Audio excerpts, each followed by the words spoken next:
തിരുവനന്തപുരം ജില്ലയിലെ ആദ്യത്തെ ടോൾ ഗേറ്റിലേക്ക് നമ്മൾ എത്തിയിരിക്കുകയാണ്. അപ്പോൾ നമുക്ക് ഇതിലേ പോകണമെങ്കിൽ 150 രൂപയാണ് ടോൾ കൊടുക്കേണ്ടുന്നത്. പക്ഷേ നമുക്ക് ഈ സൈഡിൽ കൂടെ കയറി പോകാൻ പറ്റുമോ എന്ന് നോക്കാം.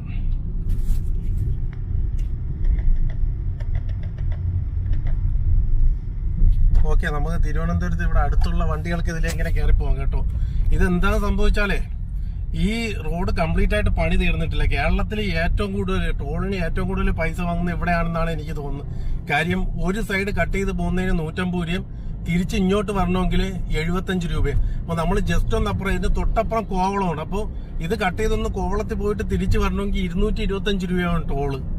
അത് കൂടുതൽ തന്നെയാണ്. കാരണം റോഡ് പണി തീർന്നിട്ടാണ് ഇങ്ങനെ ചെയ്യുന്നതെങ്കിൽ നമുക്ക് സമ്മതിക്കാം. അപ്പൊ നമ്മൾ ആ സൈഡിൽ കൂടെ ഇങ്ങനെ കട്ട് ചെയ്ത് വന്നു. ഇപ്പൊ ട്രിവാൻഡ്രം ജില്ലയിലുള്ള ട്രിവാൻഡ്രം രജിസ്ട്രേഷനുള്ള ഇതിന് തൊട്ടടുത്ത് താമസിക്കുന്ന ആൾക്കാർക്കാണെങ്കിൽ അങ്ങനെ പാസ് ചെയ്ത് പോകാൻ കേട്ടോ. ബാക്കിയുള്ളവർ വന്നു കഴിഞ്ഞാൽ അവർ ബ്ലോക്ക്